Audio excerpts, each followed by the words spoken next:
तो प्रकाश क्या होता है? प्रकाश का एकमात्र स्रोत तो सूरज है। सूरज से ही अधिकांश मैंने सारी प्रकाश आता है, उसको अलग अलग जगह पे हम लोग बांट लेते हैं, ठीक। और उसका अलग अलग उपयोग करते हैं। तो जैसे ही सूरज का प्रकाश हमारे आंखों में आता है, तो आंख में क्या होता है, देखने की अनुभूति प्राप्त होता है। अगर रात हो तो क्या तुम किसी वस्तु को देख पाओगे जहाँ पे कोई प्रकाश नहीं हो? रात में भी बहुत सारा प्रकाश रहता है, तब हम देख पाते हैं। और जहाँ पूरा पूरा अंधकार हो तो क्या वहां पे दिखेगा? No sir. नहीं। बिल्कुल नहीं दिखेगा। और जैसे ही टॉर्च चलाते हैं, प्रकाश डालते हैं वस्तु पर, तो वस्तु दिखना शुरू हो जाता है। तब प्रकाश से हमें वस्तु को देखने की अनुभूति होती है, पहली बात। दूसरी बात, प्रकाश क्या भौतिक कारक है? भौतिक कारक माने प्रकृति द्वारा प्रदत्त है, या हम लोग यस खुद सर। बनाए हैं उसको? नहीं। प्रकृति द्वारा प्रदत्त है, प्रकट। ठीक है।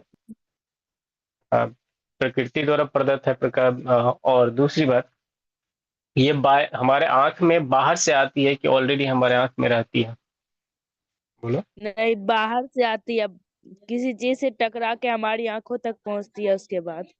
यानी ये सूरज से आती है ना, तो इसे बोल सकते हैं प्रकाश एक बाह्य कारक है ना, जिससे हमें सर। किसी वस्तु को देखने की अनुभूति प्राप्त होती है। समझ में आई बात? यानी प्रकाश यस वह सर। बाह्य भौतिक कारक है जिससे हमें किसी वस्तु को देखने की अनुभूति प्राप्त होती है।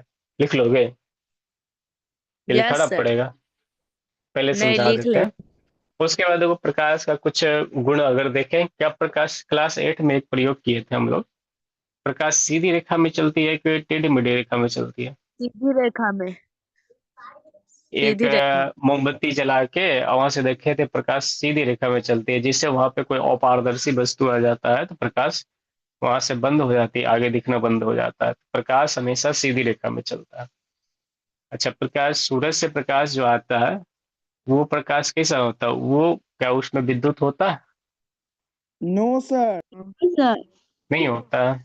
चलो हम उदाहरण बताते हैं। सौर लाइट देखो ना, सोलर प्लेट देखे हो, वो सूरज के प्रकाश से चलता है? नहीं चलता है।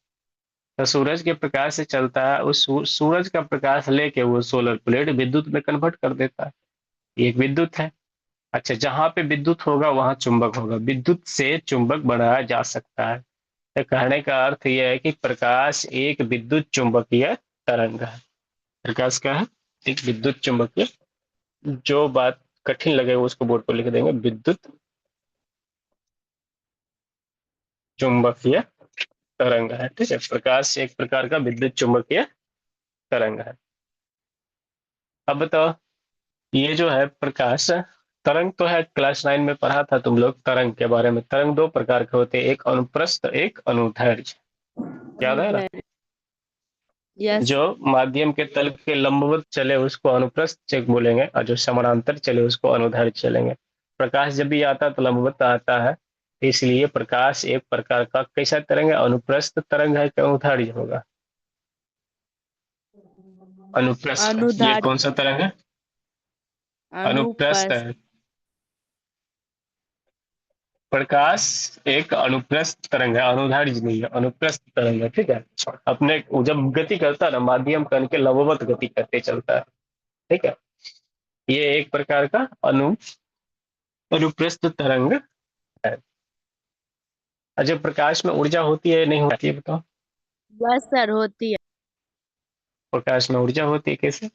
जैसे ठंडा, एक एग्जांपल देते हैं। ठंडे के मौसम में हम लोग देखते हैं कोई चिड़िया गिर गई है, उसको ठंड लग गया। जैसे उसको आग के नजदीक हम लोग ले जाते हैं तो उसके देह में एनर्जी, ऊर्जा आ जाता है और चिड़िया उड़ जाती है। इससे क्या स्पष्ट हुआ कि जैसे उसको प्रकाश मिला या सूरज के धूप में उसको रखे, उसके देह में एनर्जी आ जाती है और उड़ जाती है। इससे स्पष्ट हुआ कि प्रकाश में कहीं ना कहीं ऊर्जा है। भैया, या सोलर प्लेट का भी उदाहरण दे सकते हो। सोलर प्लेट से सिर्फ हम बल्ब भी नहीं जलाते बल्कि पंखा भी चलाते हैं। तो कहने का अर्थ है कि प्रकाश में ऊर्जा है तब तो पंखा चल रहा है। प्रकाश एक प्रकार का ऊर्जा है, ठीक है। प्रकाश के बारे में अभी तक क्या क्या पढ़े? प्रकाश हमेशा सीधी रेखा में चलेगा। प्रकाश एक विद्युत चुंबकीय तरंग है। प्रकाश का एकमात्र स्रोत क्या है? सूर्य है, ठीक है। अच्छा, सूरज। अच्छा, दूसरी बात बोले, प्रकाश में ऊर्जा है, और ऊर्जा है तो ऊष्मा भी है। जैसे गर्मी के मौसम में क्या करेंगे, अगर प्रकाश में बैठ जाएंगे तो देह से पसीना निकलना शुरू होता है, देह पूरा धिप जाता है। या सड़क पे हम लोग देखो, सड़क पे जैसे खाली पैर रखते हैं गर्मी के मौसम में, पूरा गर्म सड़क रहता है, पैर पकने लगता है। इसका अर्थ क्या है? प्रकाश में ऊर्जा है, ऊर्जा के साथ साथ उसमें ऊष्मा भी है। ठीक है। एक नियम है, उसमें बताया गया कि सूरज के प्रकाश से जितने भी ऊष्मा आते हैं या ऊर्जा आते हैं, उसका मात्र 10% पेड़ पौधे लेते हैं और उसका 10% हम लोग लेते हैं। मतलब शाकाहारी के माने प्राथमिक उत्पादक जो है, ठीक है, प्राथमिक उत्पादक माने हरे पेड़ पौधे सूरज का मात्र 10% ऊर्जा लिया, और उसका 10% ऊर्जा कौन लिया? शाकाहारी लोग लिया। शाकाहारी जानवर जितने भी जो साग सब्जी खाते हैं, और उसको खाने वाले मांसाहारी उसका 10% लिया। और देखिए, सूरज अगर 100 किलो एनर्जी भेजा, उसका 10 किलो पेड़ पौधा लिया, और उसका 10% निकालोगे तो आ जाता है 1 किलो। 1 किलो लिया शाकाहारी, और 1 किलो का भी 10% निकालोगे, 0.01 आ जाएगा, वो मात्र इतना लिया मांसाहारी। ठीक है। और प्रकाश की चाल क्या होती है बताओ? क्या? प्रकाश की चाल अलग अलग माध्यम में अलग अलग होती है, उतना याद नहीं करना है। लेकिन प्रकाश की चाल निर्वात या वायु में क्या होती है, इसको ध्यान रखना। प्रकाश की चाल निर्वात या वायु में होती है, इसको सी से लिखते हैं, और 3 × 10⁸मीटर प्रति सेकंड है। इसको किलोमीटर में तोड़ेंगे तो क्या लिखेंगे? 1,000 से भाग देंगे तो किलोमीटर हो जाएगा। 1,000 से भाग देंगे तो 3 जीरो यहाँ कटेगा, कितना बचेगा? यहाँ 5 बचेगा। 3 × 10⁻5 किलोमीटर प्रति सेकंड। तो 3 पर कितना? 5 जीरो, इतना किलोमीटर प्रति सेकंड। अगर इसको पढ़ोगे तो प्रकाश 1 सेकंड में 3 लाख किलोमीटर चलता है। इतना स्पीड से प्रकाश चलती है। 1 सेकंड में कितना चलती है बताओ? 3 लाख किलोमीटर चलती है। समझ में आया बात या नहीं आया? बोल लो। आया। जी सर। ठीक है। तो प्रकाश के बारे में इतना चीज हम लोग पढ़े। क्या पढ़े? पहले प्रकाश क्या है, प्रश्न हम लिखा देते, लिख लो प्रश्न। प्रकाश क्या है, लिख के लाओगे। प्रकाश क्या है? प्रकाश के गुण को लिखें, प्रकाश के गुणों को लिखें।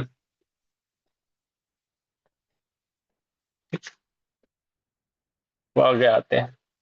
सूरज से जो प्रकाश आता है, क्या है? सूरज का एक ही किरण आता है पृथ्वी पर, कि बहुत सारे किरण किरण आते हैं? बहुत बहुत सारे। सारा। बहुत सारे किरण आते हैं। तो किरणों के बहुत सारे किरण, किरण जो है किरणों के समूह, इसको क्या बोलेंगे? को किरणों के किरने। समूह,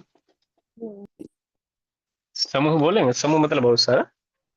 किरणों के समूह को हम लोग बोलते हैं, इसका नया नाम देंगे किरण पुंज। क्या देंगे? किरण पुंज। तो किरण। किरण पुंज की परिभाषा क्या होगा? किरणों के समूह को किरण किरणों पुंज के कहेंगे। समूह को। किरण पुंज कहेंगे। अब देखो, ये पृथ्वी है, अर्थ, और ये क्या है? सूरज है, सन है। यहाँ से जो प्रकाश आएगी, कहाँ आएगी? सारा का सारा प्रकाश, सूरज बहुत बड़ा है, ठीक है, पृथ्वी पर ही आएगी ना। जितना भी किरण होगा पृथ्वी पर आएगा ना।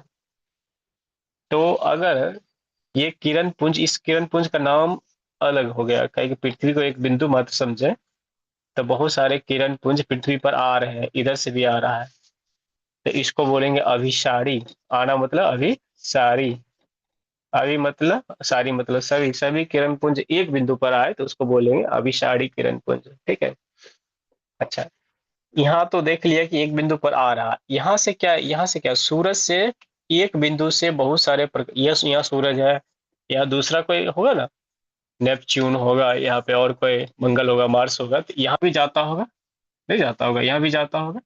तो सूरज के चारों तरफ से बहुत सारे किरण निकलते हैं कि नहीं निकलते हैं?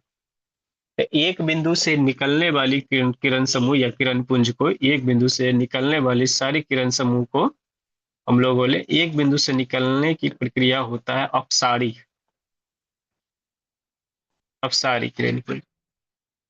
और ये एक दूसरे के समानांतर चलते, जब अंतरिक्ष में चलती है तो एक दूसरे के समानांतर चलती है, ठीक है। मतलब यहाँ से यहाँ तक आ गए, एक दूसरे के समानांतर चली, तो इस समानांतर किरण पुंज को, इसको बोलेंगे समानांतर किरण पुंज। इसको मिटाते हैं। यहाँ नीचे दिख रहा है, बोलो। Yes sir. तो किरण पुंज कितने प्रकार के हो गए? 3 प्रकार। किरण पुंज किसको कहेंगे? किरणों के समूह को किरण पुंज कहेंगे। 3 प्रकार के। एक तो पहला समानांतर, अपसारी। ठीक है। वैसा। एक बिंदु पर आएगा तो इसको क्या बोलेंगे? अपसारी। अपसारी। एक बिंदु से निकलेगा तो इसको बोलेंगे, अभिसारी। सॉरी, आएगा तो अभिसारी, गलत बोला, अभिसारी। एक बिंदु से निकलेगा तो इसको बोलेंगे अपसारी। लिख लोगे इसके बारे में? अभिसारी यस सर। किरण पुंज क्या है, अपसारी किरण पुंज क्या है, लिख लोगे? जी सर। आगे मिटा दें इसको। एक प्रश्न लिख लो, ये प्रश्न लिख लिया, प्रकाश क्या, प्रकाश के गुण को लिख रहा है। तीसरा यस सर। प्रश्न लिखो, किरण पुंज क्या होते हैं, कितने किरण पुंज क्या होते हैं? प्रश्न लिखो, किरण पुंज क्या होते हैं? किरण पुंज क्या होते हैं? ये कितने प्रकार के होते हैं? ठीक है, चित्र बनाना जरूरी है, ठीक। अब देखो, किरण पुंज समझ लिया। अब क्या प्रकाश की बुक पारगम्यता। हाँ, क्या बुक की सहायता ले सकते हैं? ले सकते हो, सीखने के लिए कहीं से भी सहायता लोगे तो वो बुराई नहीं है उसमें, ठीक है। हम तो बता दिए, अगर अभी समझ गया होगा तो आसान सा लिख रहा है। किरण पुंज, किरणों के समूह को किरण पुंज बोल देंगे। बहुत सारे किरण पुंज अगर एक बिंदु पर आए तो उसको अभिसारी, एक बिंदु से बहुत सारे किरण पुंज निकले तो उसको अपसारी बोलते हैं। अगर किरण पुंज एक दूसरे के समानांतर हो तो उसको समानांतर किरण पुंज बोलते हैं। इसमें क्या लिखना है? ठीक है। अब देखो, प्रकाश की पारगम्यता, पारगम्यता के आधार पर वस्तु के प्रकार, जैसे प्रकाश किसी वस्तु से होकर पास कर रही है या नहीं कर रही है, वो पढ़े हो क्लास 8 में। जैसे इस बोर्ड से आर पार प्रकाश की किरण नहीं गुजरेगी तो इसको बोलेंगे अपारदर्शी वस्तु। इसको क्या बोलेंगे? अपार। अपारदर्शी वस्तु। मतलब वे सभी वस्तु जिससे होकर प्रकाश की किरण आर पार नहीं करे, ठीक है। दूसरा, पारदर्शी क्या होता है? जैसे कांच हो गया, जो पानी हो गया, ये सब क्या है? पारदर्शी वस्तु है। कांच में देखो, किरण आर पार हो जाती है। मतलब वे सारी यस। वस्तु जिससे होकर प्रकाश की किरण आर पार हो जाए उसको क्या बोलेंगे? पारदर्शी वस्तु। उदाहरण देना है, ठीक है। कांच है, पानी है, बहुत सारी चीज है। और तीसरा होता है पारभासी। क्या होता है पारभासी, बोलो? हम्म, जो मतलब स्पष्ट दिखाई भी दे और नहीं भी, मतलब जाए भी नहीं भी जाए, आंशिक, दोनों। इसको बोलते हैं आंशिक रूप से पार करे। मतलब वे वस्तु जिनसे होकर थोड़ा प्रकाश की किरण आंशिक रूप से आर पार करे।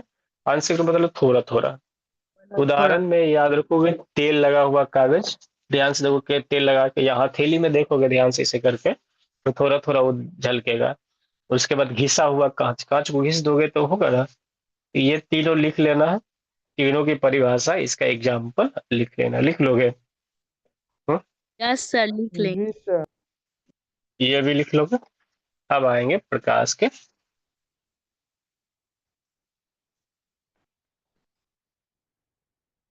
प्रकाश का प्रवर्तन क्या है। आज बता दे या छोड़ दें? पहले इतना लिखो हम, है कि ज्यादा बताएंगे भूल जाओगे। क्योंकि ज्यादा पहले तुम बताएंगे लोग तो इतना, भूल जाएंगे, इसलिए भुलक्कड़ है। सही बात है। तो पहले इतना लिखो, फिर अगला दिन बताते हैं प्रकाश से प्रवर्तन क्या है, अपवर्तन क्या है। पहले प्रवर्तन में कुछ समय लगेगा, फिर अपवर्तन पे आएंगे, तो बहुत सारे क्वेश्चन बताना है, ठीक। चलो छोड़ देते हैं तब, इतना लिखना तुम लोग। इस तरह से लिख रहे कि याद हो जाए, ठीक है। याद बार बार करोगे याद होगा नहीं, समझ लोगे, खुद से लिख लोगे। भाषा थोड़ा बहुत हो सकता है टूटी फूटी हो, तो किताब से एक बार देखोगे तो भाषा सही कर लोगे, ठीक है। ठीक। सो जाओ, सो गुड